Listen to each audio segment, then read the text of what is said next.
of love is that which awakens the soul. We are most in love when we are alive, and we are alive when we are most in love. Kabiyesitv is here live in Ore to celebrate the love between OLUWADAMILOLA and Prince ADENIYI. I tell you, this is a wonderful event, and it's going to be grand because it's a royal family coming together, and not just coming together with a personality from Ogoja. The Oshorakos are here to celebrate the love between their children. Please come with me as we make this event a grand one. Flexible Mori, Kabiyesitv.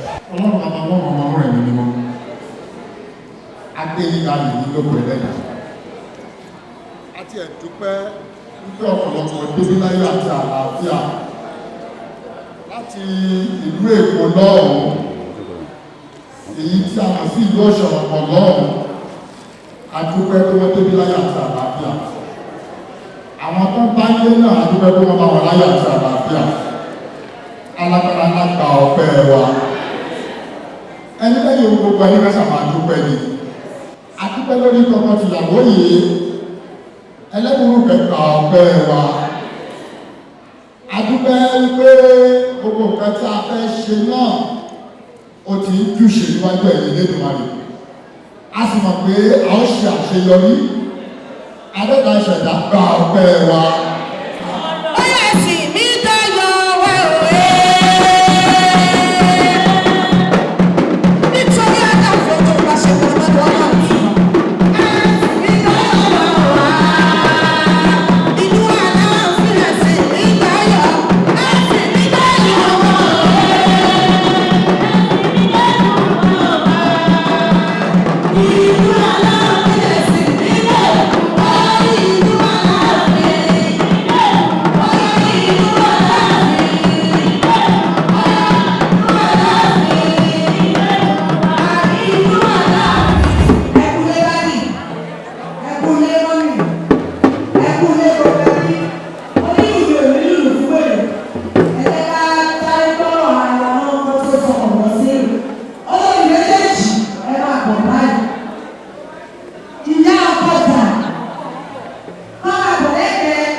òní owó òní sọ́kọ́rọ́ mi wò ẹ ò ní kábàámọ̀ ẹ̀ ṣe wá sí ìwọ́n rẹ̀ nígbà tí ẹ ò fẹ́ kú débí ẹ ò ní fẹ́ kú nílé ẹ ò sì ní pàdé ẹ kú lọ́nà ẹni tí ò torí ayọ̀ àtijọ́ mọ́lé yín kò ní torí ẹ kú mọ́lé yín wọ́n yẹ lọ́wọ́ bí beautiful àwọn ọkùnrin ló ló ká sọ èyí tó wọ́n máa gba nínú ìṣòro tó ga yìí tó wọ́n máa kú wọ́n máa kú ẹ̀dá kó tó bí tó ọlọ́run ta ní pé lọ́wọ́ ìkọ̀ ọlọ́run kò sí orí àwọn èèyàn bẹ̀rẹ̀ mẹ́bí ó pélé àbí lẹ́kọ̀ọ́ lẹ́yìn lọ́wọ́ bẹ́ẹ̀ ni máa ìpín ní wá ní wá ìgbà mi ilé àti ìdèsí owó jíjẹ́ máa bọ̀ ẹ̀yìn ọ̀lẹ́rẹ́ máa yà lọ́dọ̀ pé kúrú ẹja ẹ má gbé ẹ má ṣe lọ́wọ́ ìrìnà ayé ẹja máa pàdé pàtí báyìí ẹ fi jọ mẹ́ta dáàbì ṣẹlẹ̀ wọn tó wà níwájú mi láì dé ìmọ̀ pẹ̀lú láì pariwo láì rojọ́ mo mọ̀ bá ìlara wa lóògùn ẹnì kan afọwọ́sọ̀nà mẹ́ta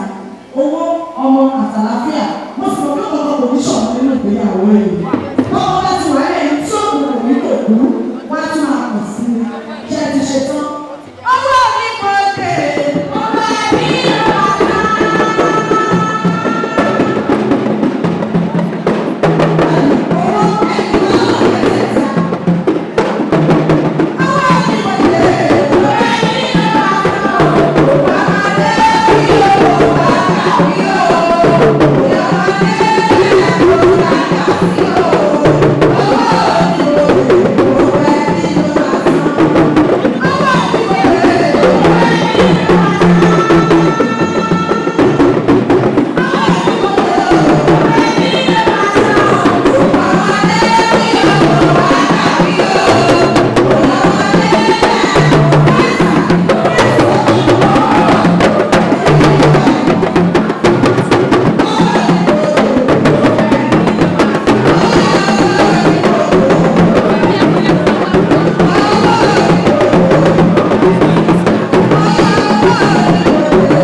jẹ́ o.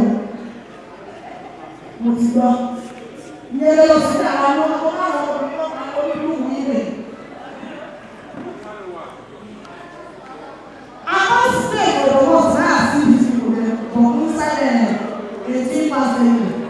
Àwọn àtẹ̀sí tó ṣe nàìjíríà. Bẹ̀sẹ̀ nàìjíríà wọ́n gbẹ̀. This week is very plenty o. Na wọ́n ṣọ́ọ̀dù ọ̀nà àwọn na I come ask Papa. After what you know we dey do well. We dey do a naming ceremony. We dey do freedom. We dey do penalty free. Which one be your own? That Alhaji another secret na be he say na everything be your own. I say na one you go be. He say how you pick freedom and pick naming ceremony. You come pick wedding. I come tell am say shey you don come here because you dey help am. Open you don see me today. Person go go police station go write statement for wetin no see. Na I come tell dem say I wan enter come tell una whether make una enter abi make dem stay for the month. Na anything wey you talk na I go tell dem o because nothing concern go with overload. Make I go tell dem say make dem give me money abi make dem dey waka.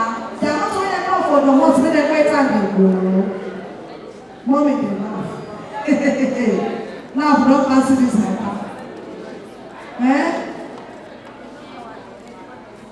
They knock Papa dress all of my house. That make me tell you say I never collect 1 naira. Okay. Make them stay and make them come. Make them come. Now you talk about now you say make them come. You don't put for sale for your pikin money. You don't put for sale. Before they come. Ẹkùnlé, ó fi yín ló ti báyọ̀ fún ọlọ́run lórí ìrìnlẹ̀ o. Ọlọ́run ṣàlàyé mi wo lórí ọ̀. Ẹ bá ti kú. Ìgbà tí mo débi tí a máa ń lọ tó kú lé o. Ẹni tí wọ́n náà mú. Ẹni kú kí ọ̀rọ̀ lọ́dọ̀ lọ́wọ́ sàmú wọn. Wọ́n ní bí ilé ìlú lè pàkì mọ́tò òun sí. Ẹ̀rù abá àwọn tó bá mọ bẹ̀. Ọlọ́run ilé wọ́n ní kí ẹ pàkì mọ́tò òun kẹ́ náà lọ. Wọ́n ní kí ẹ máa lọ. Yóò di ìwé tí ìwé wá tó lè gbé wá.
kò àìmọ̀ràn.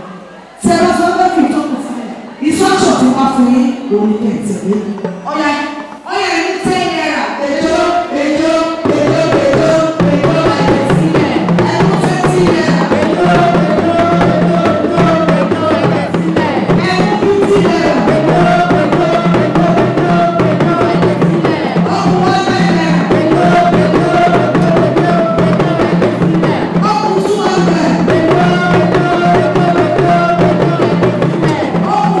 200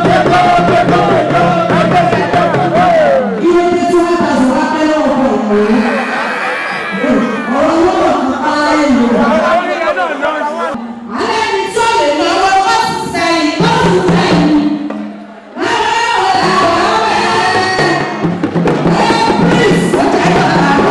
èjò èjò èjò ẹ̀jẹ̀ sílẹ̀ ọkùn 500 èjò èjò èjò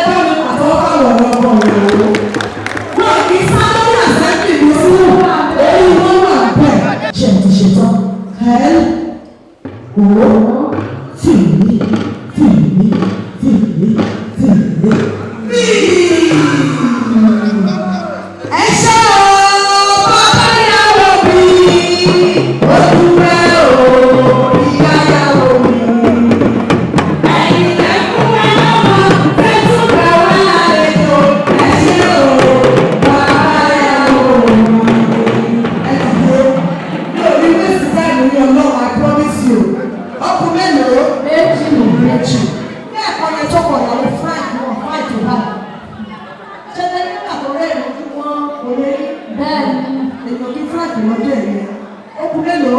ẹ̀jẹ̀ sílẹ̀ ọkùn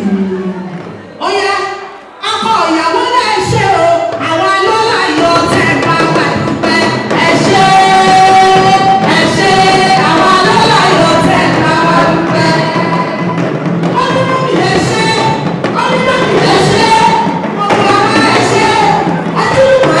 ẹ̀jẹ̀ sílẹ̀ ọkùn Thank you.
akẹ́kọ̀ọ́ ẹ ṣe ó yá.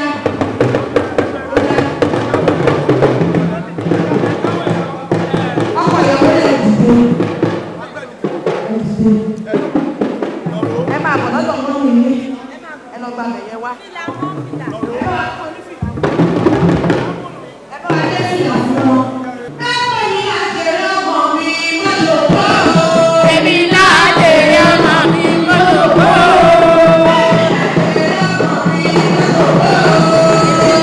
Ẹ fẹ́ lọ bá dẹ̀ yọ ọmọ níbí. Àwọn aládéwádé àwọn lóye lóye wọ́n wá bá mi súre fún yín ẹyọ kan péré náà L-O-V-E.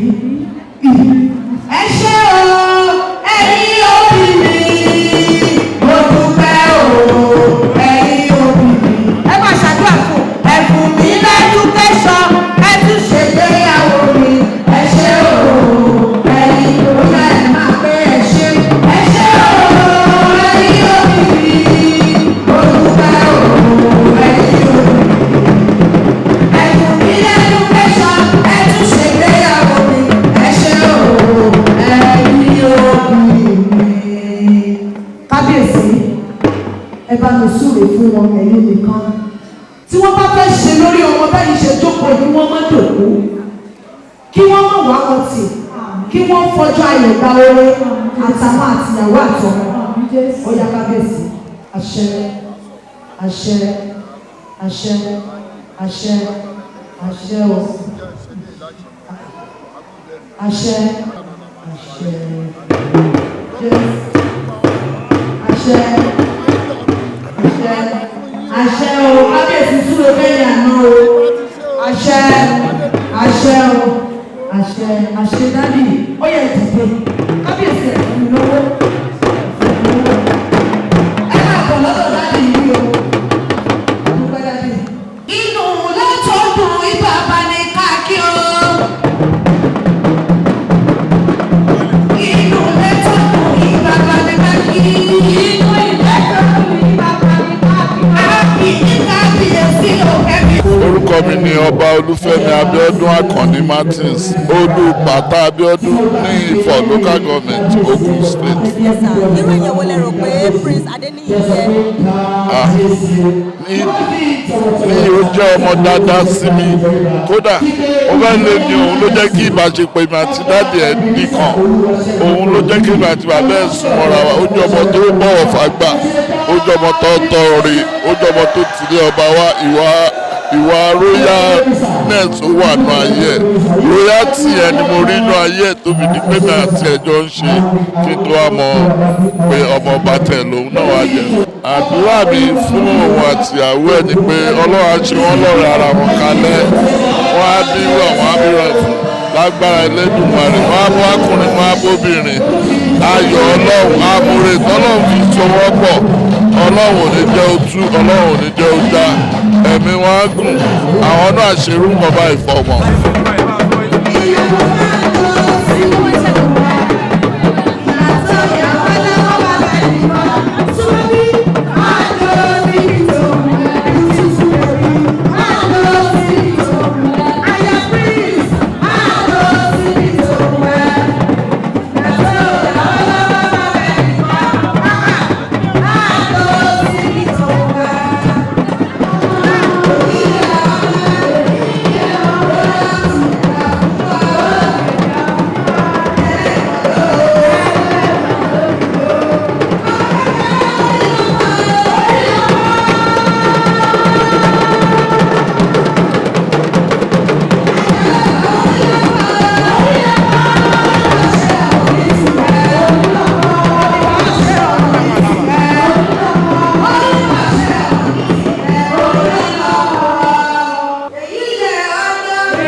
lẹ́yìn ìgbéyàwó yìí.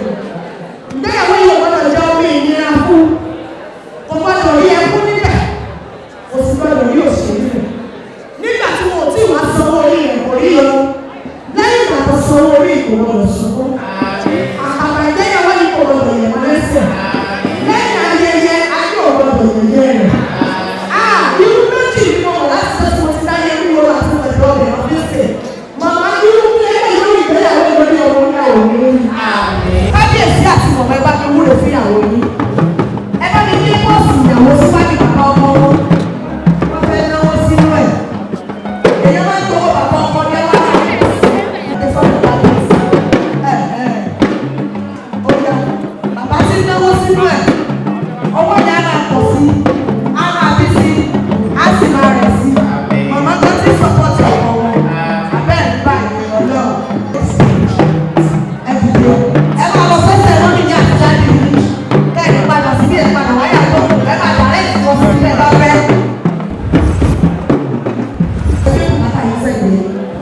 Ẹgbẹ́ ìdíje bí jókòó. Ẹgbẹ́ sórí ẹgbẹ́ sórí ẹ fi wà láyé nà. Ẹ má dàbí ní ìsú méjì o.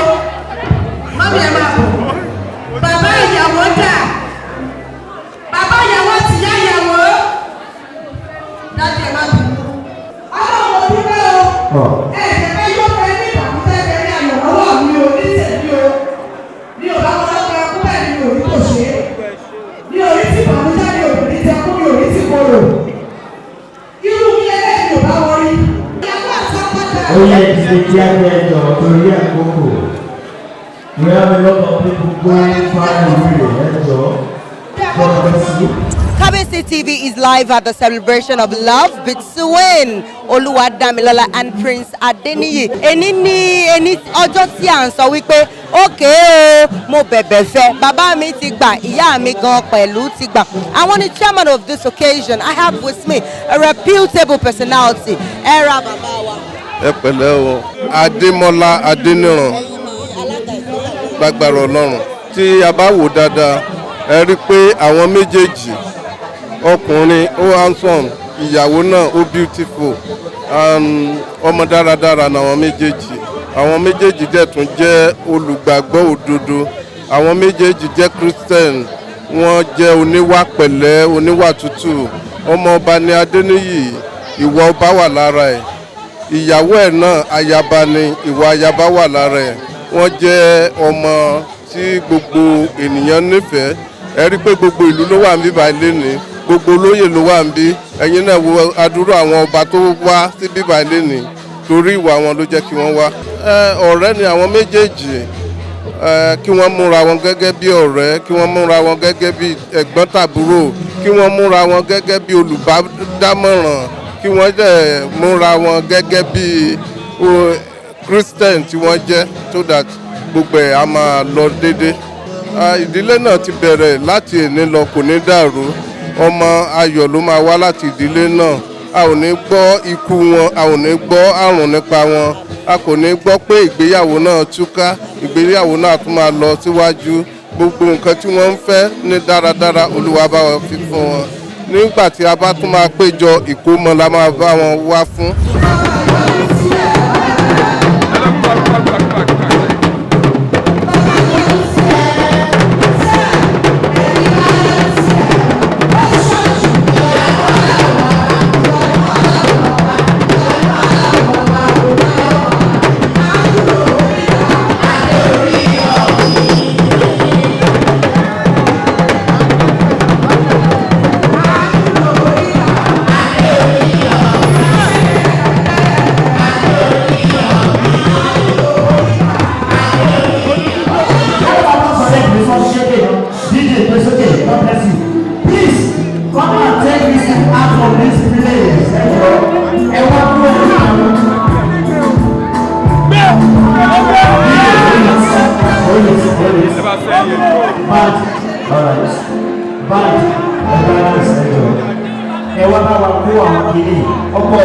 Please go and change.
let's go here. Did you love me? Do you love me? I do love you. Alright. Wow. Any you got that? Did you love me? I do love you. Wow. There's fire on the mountain. There's fire on the mountain. There's fire on the mountain. Hello, bros. You need to face like this. Alright. Do you love me? Hello. I do love you. Wow. Alright. Alright, let's go there. This is the final one. How will you manage to? Did you love me? I never know you. Alright. The last one now. Do you love me? Let go. Yes. Oh.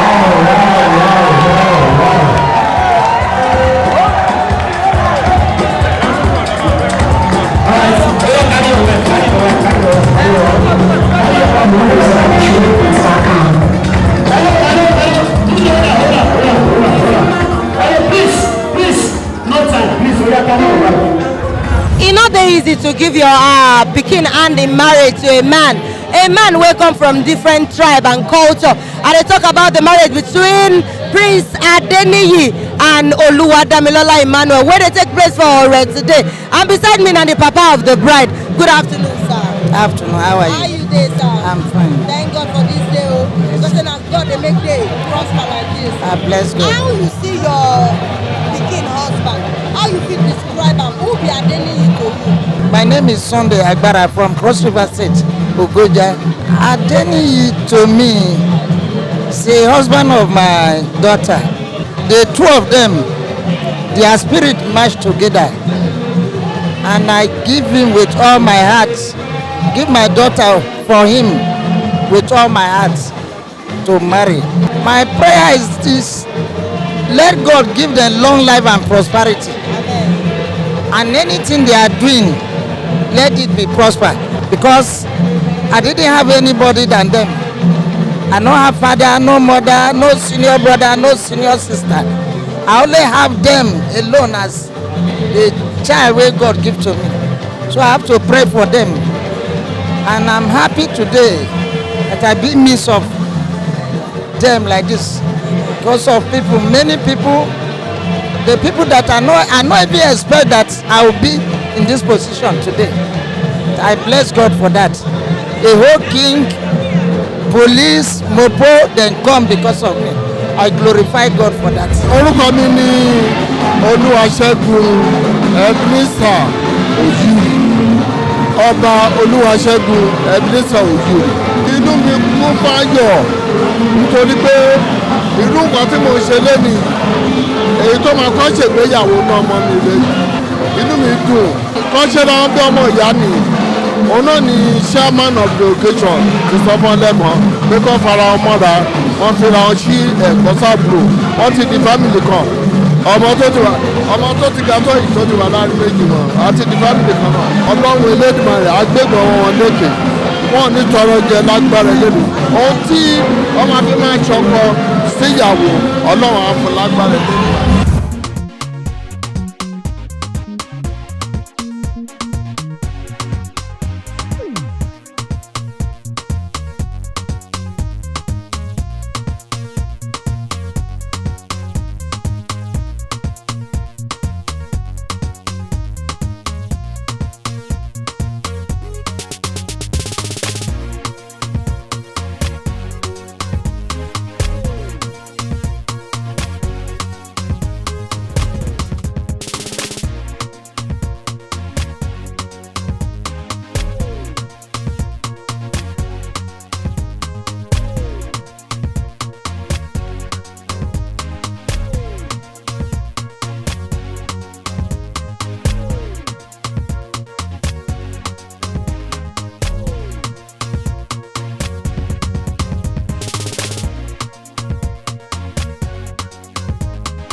orúkọ tèmi ni ọba Abdulganiu Adéribigbe Àsùnmọ́ FNOB Jamade the first the paramount ruler of Odanilo Kingdom ní Ìkòsí Èjìrìn LCD Lagos State.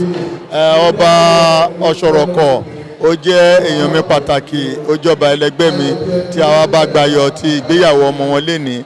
Ọmọ wọn ọkùnrin náà tó dẹ̀ ń ṣègbéyàwó tó jẹ́ prince wa, ọmọ tó ní tẹríba tó tẹríba fágbà ọ̀lẹ̀ tí gbogbo àwọn àgbàlagbà tá a dìde láti wá yẹ̀ sí. Àdúrà mi ni pé wọ́n á bọ́kùnrin àbíró, wọ́n á bóbìnrin àbíró, wọn ò ní fọ̀bẹ́ gbọ́mọ jáde nínú ìyàwó, abíkólókó tó dé, abíkọ́lọ́jà tó bọ̀. Wọ́n má dẹ̀ gbàgbé láti súnmọ́ Ọlọ́run. Ìsúnmọ́ Ọlọ́run ló lè jẹ́ kí ìgbéyàwó kó fẹsẹ̀ rinlẹ̀. Ọkọ bọ̀wọ̀ fún ìyàwó, ìyàwó bọ̀wọ̀ fọ́kọ. Ọ̀rọ̀ egoism kan yọ kúrò ní ọ̀rọ̀ wọn. Wọn ò gbọ́dọ̀ ṣe gbéraga síra wọn. Tẹ́nìkan bá ṣẹra wọn, wọ́n ṣe sọ́ọ̀rì. Kọ́ má dẹ̀ máa suspect ara wọn. Suspicious máa ń ba lójú ẹni. Wọ́n fọkàn sọ́dọ̀ Ọlọ́run á dẹ̀ wà pẹ̀lú wọn lágbára Elédùmarè. Ìgbéyàwó náà ní túká lágbára Ọlọ́run. Orúkọ mi ni Maria Sunday. Èmi ni ìyá Adami, ìyá ọlọ́jẹ̀ ẹ̀yẹ lónìí. Inú mi dùn tẹ́ bá kẹ́sì nínú ẹ̀ lè kọsẹ̀. Pẹ̀lú ògo tí ń jẹ́ tọ́lọ́run, ìrí akárí gbogbo wọn. Gbogbo àwọn tó wá bá mi yọ ayọ̀ akárí gbogbo wọn. Kò sẹ́nibọ̀dì tákàn bànújẹ́ lẹ́yìn ẹni tó ti ń béèrè irú eléyìí tí ò tí ì kàn án lọ́wọ́. Lẹ́yìn ayẹyẹ tá a ṣe lónìí, wọ́n á ní ayẹyẹ tó dùn mí eléyìí. Fáwọn tí wọn ò gbọ́ Yorùbá, wake up from your tribe. How you go take pray for them and tell them say I pray for all my people for coming.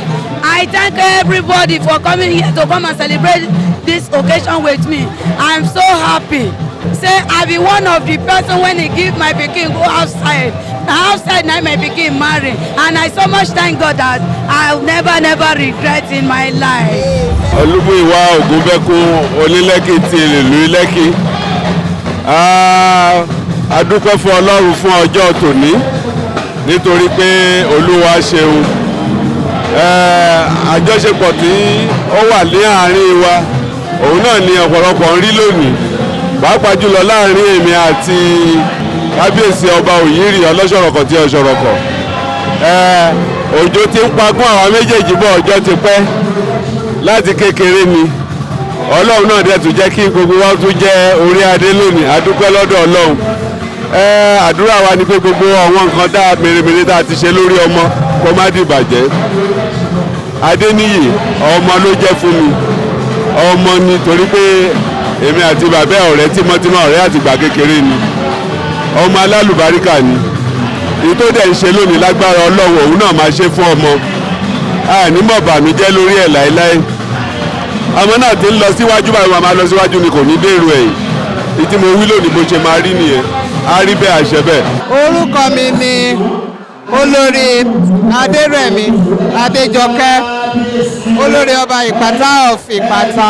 Ayọ̀ mi kún, inú mi dùn nítorí òní, nítorí ọba táwa bá ṣe àjọyọ̀ yìí ó jẹ́ ọba tó láìkí nǹkan àjọyọ̀.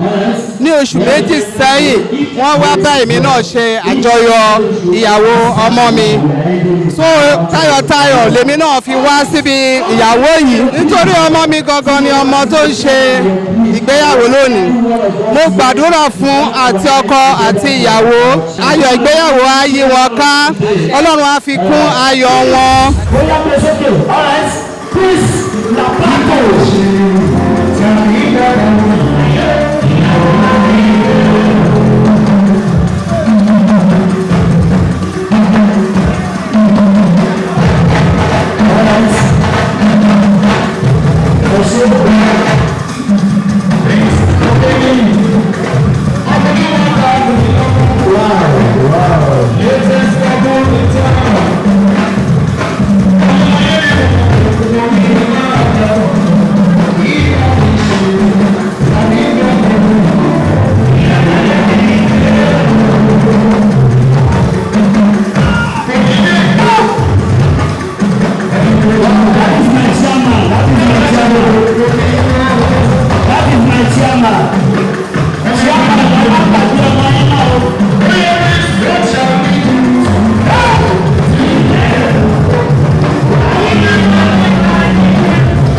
ìlú láti wájú pẹ̀lú àwọn ọkọ àtìyàwó pẹ̀lú ọkọ àtìyàwó kí àwọn kábíyèsí ojú kan wá jọ dárúkọ síra wọn ó ti yẹ ilé ẹ. ó bá fi tọ̀wọ̀tọ̀wọ̀ tàbí fi orí ìgbà ìlú ẹni tó ṣe ìpínlẹ̀ ní gbogbo ìfúnni mákẹ́sì ọba olúwaṣẹ́gun èyí ẹ̀pìnìzà òjìrì wà ọlọ́sọ̀rọ̀kọ̀ ọ̀fọ̀sọ̀rọ̀kọ̀ kíndọ̀ bàbá àgbàlagbà kí wọ́n wá tó pẹ̀lú àwọn kọ́pù gọ́ọ̀mẹ̀sì pẹ̀lú àwọn kábíyèsí ìyókù àwọn ìfúnni mákẹ́sì tó wà níbí. Kọ́pù please come kọ́pù please come thank you. ọkọ̀ ìyàwó ní ànífẹ́ gbá. And the celebration of love between ADENIYI, Prince ADENIYI and OLUWADAMILOLA is a wonderful one that commands respect. And I have with me one of the personality that we can never say, báwo ni tí ń ṣe jẹ́. Good afternoon, sir. Good afternoon. Yes, I hear the answer. Orúkọ mi ni Chief Olúṣẹ́gun Olúdáyọ̀, the Ààrẹ Bọ́bagúnwà of Ọ̀ṣọ̀rọ̀kọ̀ Kingdom. Prince ADENIYI, èyí tó ń ṣe ìgbéyàwó lénìí, ó jẹ́ ìkan nínú àwọn ọmọ ọba ọkùnrin tí kábíyèsí ọba ọlọ́ṣọ̀rọ̀kọ̀ Ebenezer Olúṣẹ́gun Òyìrì tí wọ́n ṣe ìgbéyàwó fún lénìí. Prince ADENIYI tí ẹ rí yẹn ó jẹ́ ọmọ tí ó gbẹ́kọ̀ọ́, ó jẹ́ ọmọ tí ó gbọ́rọ̀ sí òbí lẹ́nu. Ní ìgbàkigbà lèmi náà máa ń bá sọ̀rọ̀ ní àárín ìlú. Kò ṣe inú àwọn prince tó jẹ́ pé tí ìyá ẹ̀ bá bá sọ̀rọ̀ tàbí tí bàbá ẹ̀ bá bá sọ̀rọ̀ kò ní gbọ́. Ó ní ìtẹríba fún ọmọdé, ó ní ìtẹríba fún àgbà. Títorí ẹ̀ ni ẹ ṣe rí pé gbogbo wa atúyáyá atúyọ̀yà agbárùkùtì láti wá bá ṣe ìgbéyàwó ọjọ́ ìní. Mo gbàdúrà fún yín pé ní ọjọ́ òní tó ṣe ìgbéyàwó kí ó mọ ọjọ́ ìní sí rere, kí ó mọ ọjọ́ ìní sí ọjọ́ tí ó yàtọ̀ ní ìgbésí ayé ẹ̀. Obìnrin tó dẹ̀ gbé níyàwó lénìí ẹ̀yìn ìyàwó ò ní mẹ́ni o. Agbádùn ìyàwó agbádùn ọkọ, ẹnìkọ̀ọ̀kan ò ní ṣẹ́kù nínú wọn. Àdélébáre àrìnàkóre gbogbo tí wọ́n bá dáwọ́lé àti ọkọ àti ìyàwó láti òní lọ yóò máa yọrí sí rere. Bẹ́ẹ̀ ni yóò rí, bẹ́ẹ̀ ni yóò sì máa rí ní orúkọ Ọlọ́run. Michael orúkọ mi. Báwo lè ṣe jẹ́ sí ìyàwó? Èmi ni àbúrò ìyàwó. Ìgbéyàwó rẹ tí ò ní kó jẹ́ ìtọ́gbà lọ́wọ́ Ọlọ́run, kò ní jẹ́ sí asán. Ìlọ́po ìbùkún k'Ọlọ́run kó fi sínú ìdílé wọn.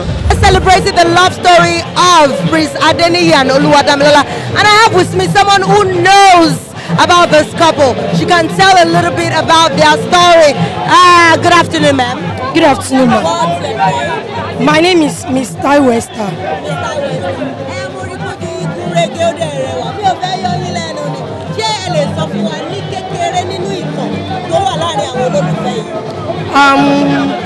The little I know about them is that, especially the wife, she's a very good person, and and she's a very good in all things she do. She's a hardworking person, and concerning the husband, he's a very good person also. He's calm and he's ready to do for everybody, and he's ready anybody. Somebody need help, he's very and ready to do it. And again, the wife is a good friend because one day and I pray that everything concerning them will be good and fine. Gbogbo ìgbà la máa ń gbàdúrà pé sọ̀rọ̀sọ̀rọ̀ ni mi Ọlọ́run má jẹ́ ń sọ̀rọ̀ sọ nítorí pé ẹnu òró fún báyìí ló pa ṣùgbọ́n ẹnu òró fún àwọn kan máa là wọ́n. Ẹ káàsán o. Orúkọ yóò ṣe. Ọ̀dẹ́dìjì Emmanuel orúkọ mi ń jẹ́ Désọlá Abẹ́fẹ́ olówó orí ọkọ̀ Abẹ́bí aka MC Jambito Awalawa ń bí Ọlọ́run ló wà ń bí. Báwo lè ṣe rí ayẹyẹ yìí? Ká sọ díẹ̀ ká mẹ́nu dákẹ́ wàláhì ó yẹ wọ́n Ọlọ́run bá ń gbọ́. Àwọn náà rè àwọn méjì rè ó yẹ wọ́n gan. Lágbára Ọlọ́run ẹ ti ṣe wedding lénìí. Lẹ́yìn wedding yìí ìbẹ̀ta lẹ́ẹ̀mẹ́ta ìdí òní ròyìn lágbára Ọlọ́run. Ẹ mọ̀ pọ̀.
Is indeed a beautiful thing, and we are here celebrating the love story of a wonderful couple, and that is in person of Prince ADENIYI, and I call her today OLUWADAMILOLA because she has been officially married into the Oyiri family. The Olosoroko of Osoroko himself has endorsed this beautiful union. Good afternoon, sir. Good afternoon. Mo wà pa gan. Ó pọ̀ jù. Ó Bugatti. Ọlọ́run. See, there is no way we can quantify the joy in me today. You understand? One thing I will just tell you, it is good to believe in God you are serving.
Good afternoon. Everybody knows your name already, OLUWADAMILOLA. But from Kabiyesitv, we have given you a new name. We said your name from today henceforth shall be Olori OLUWADAMILOLA. So how do you feel? Bring the pride. You're very, very happy. I can see you lost your voice already. Tell me a little about your love life with your husband. My love life started from I thank God for taking us to where we are today. I am happy. I'm so much happy for what we are doing. So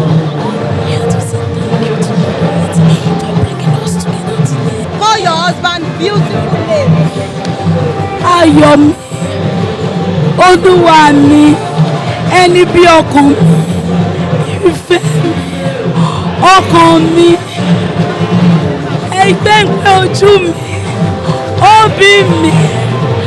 In our language, I will call him OLUWADAMILOLA. By the special grace of the mighty God, he will be the head, not the tail. He will be the most. I will support you anywhere. You will not lack of money in this life. Anyone to lay his hand upon will be prosper. From today's go, anything you lay on hands. Who is your wife, Olori Oluwadamilola? Madam, you don't need to ask me who is my wife. Okay. My real wife is Olori Oluwadamilola Sarah Emmanuel, that I'm getting married to her this very day. Yes. Adùnkẹ́, Àlàkẹ́, Abẹ́fẹ́, Abẹ́dó. Mi ilé pété. Àwọn àgbà bọ̀, àwọn lọ́balọ́ba pòwe wípé ìwà lọ́ba àwúre Ọlọ́run ni kì í ṣe mi. Mo kí lọ́balọ́ba níjòyè látòrí bàbá mi ọba His Royal Majesty ọba Ebenezer Olúṣẹ́gun Òyìrì ọlọ́ṣọ̀rọ̀kọ̀ ti ìlú Ọ̀ṣọ̀rọ̀kọ̀ Kingdom ọba Onílẹ́kí Olúpàtà ọba Martins. Mo kí gbogbo wọn pátápátá torí pé agbára mi orúkọ mi kò tó gbé ọba dìde torí pé mo mọ nǹkan tí ọba tó ọba ju bí mo ṣe rò lọ oore ọ̀fẹ́ Ọlọ́run ni mo rí gbà. Mo kí gbogbo èèyàn pátápátá àwọn ìdílé aya mi ilé mi ni mo ti máa ya wọn ń ṣe àná ìdílé mi ni mo ti máa ya wọ́n gbà mí tọwọ́ tẹsẹ̀. Mo rántí ọ̀rọ̀ kan tí màá sọ fún Kabiyesitv àti gbogbo àgbáyé ọjọ́ àkọ́kọ́ tí màá mọ bàbá ìyàwó mi ó ní Adéníyì mo ní sáà ó ní ọjọ́ tó bá rọ̀ ẹ́ lọ́rùn ni kò wá ṣe é. Èmi àti ìyàwó mi ti ń bàbọ̀ ó lé lọ́dún 5 sẹ́yìn ṣùgbọ́n mo dìde pé àsìkò ti tó ọba ọ̀gá ògo sì bá mi gbà bẹ́ẹ̀. Mo dúpẹ́ lọ́wọ́ wọn mo dúpẹ́ lọ́wọ́ ìdílé mi bákan náà Òyìrì Royal Family mo dúpẹ́ lọ́wọ́ Ògùnlú Citizen Base 1 àwọn tó ń ṣe alátìlẹ́yìn mi nìyẹn. Mo dúpẹ́ lọ́wọ́ gbogbo àwọn ọ̀rẹ́ mi ò lè kà tán Mr Kudus Ìpàyẹ́ Wàsíù Abíọ́dún Òyìrì bẹ́ẹ̀ lọ Mr Ṣeun fún mi Olúwa tóbi lọ́ba bẹ́ẹ̀ mi ò lè kà wọ́n tán fún àdúrótì àti Kabiyesitv àti bẹ́ẹ̀ lọ. Mo dúpẹ́ lọ́wọ́ ọkùnrin àti obìnrin ọmọdé àtàgbà ìfẹ́ Ọlọ́run lẹ́ni tẹ̀fẹ́ wa kì í ṣe fẹ́ ènìyàn a máa ṣe fún wa ohun ayọ̀ báyìí kò ní tó ń dilé wa.